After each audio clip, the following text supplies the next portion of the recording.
Welcome back to Final Fantasy V, Isuna for Corona. This is ArchaeAvis. ArchaeAvis, it's a very difficult name to pronounce. ArchaeAvis changes its weak form, but thankfully the first three forms can still be susceptible to lightning, so we're just going to go with lightning off the bat here.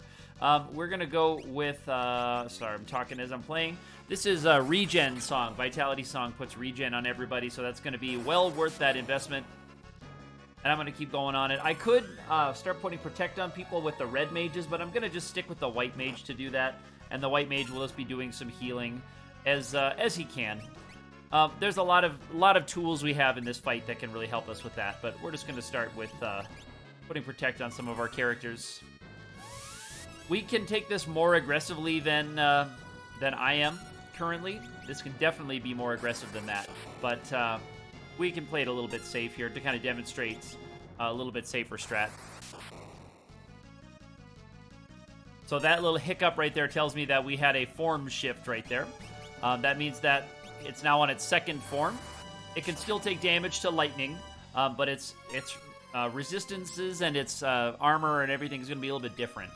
So you can actually use scan here in this fight. You can do a lot of work with that, scanning your enemies to see what they're vulnerable to. There's regen kicking in, which is really nice. But we're still on form number 2 right now.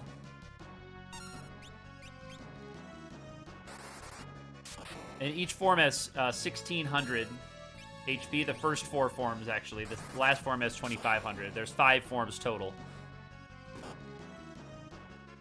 Yep, so that's the poison one. But I have answers for all of that in the white mage. He hasn't done a physical attack on somebody with Protect yet, I don't think. Too bad. And it's worth casting Protect because Protect will stick around. And the final form can get kind of dicey with physical attacks. So it's worth putting it on here in these earlier forms. Although technically I probably should have put it on... I should have sandbagged and waited for a round in that first form to put it on everybody. I should have just had the red mages all cast it. Or I could have. That would have been a little safer. Because these other forms can do some big AoE attacks.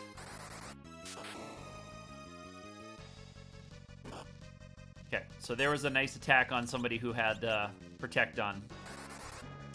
And I believe we're on the third form right now. So I need to watch carefully here. Alright, so that was a form shift, and I'm not actually sure if I'm on the third or fourth form, so what I'm going to do is this. I'm going to cast a Bolt 1 spell. And right there, so I am indeed on the fourth form right there. So the fourth form will absorb lightning. I lost track of my count just a tad bit there as I was talking and playing. So the fourth form will absorb thunder, so I'm going to put on a Fire Rod and cast Fire 2 here. And I'm doing the same thing with this red mage.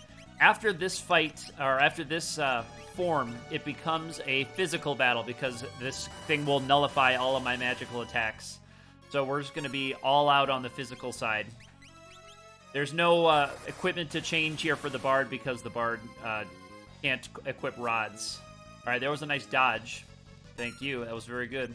All right, before we unlock that last form, I'm going to do a Cure 2. Get everybody cleared out. And I need to make sure the heal staff is on that white mage because for some reason I don't see... I saw the heal staff in my inventory. So the heal staff just does a single target Cure 2 for free when they attack.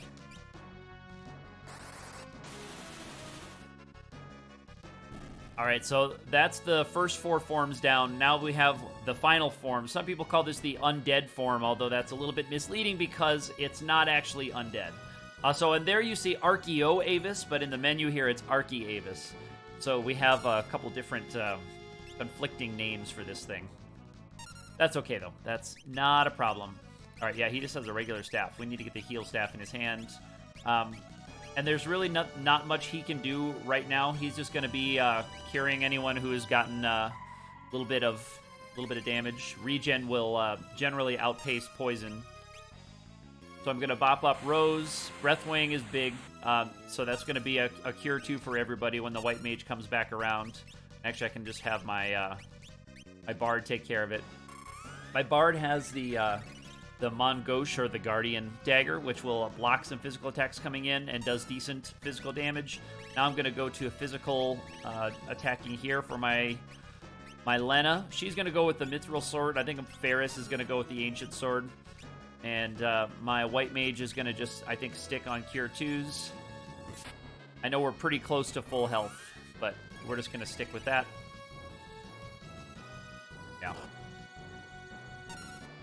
And that's a little bit problematic right there. So this sets me back a tiny bit. I have to, instead of equipping the Ancient Sword on Ferris, I have to put the knife in her hands and then attack. The Bard still has the Guardian Dagger, so can still do good damage. Remember, 2,500 is what we're doing with this guy. That's what we're looking for damage. Okay, so there's another confused attack, but that's not bad, though, because my White Mage has a turn coming up. So I'm going to go a little bit more aggressive here. And I'm going to put the Ancient Sword in Ferris's hands. We're going to go.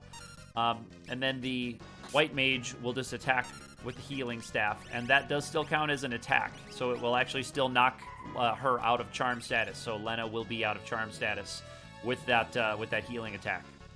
So the timing of that one worked out okay. That's not too bad right there either. Because the White Mage wasn't contributing a whole lot to this fight. And you can see our physical damage is quite low because we're a bunch of mages. But having the red mage actually really helps a lot with that.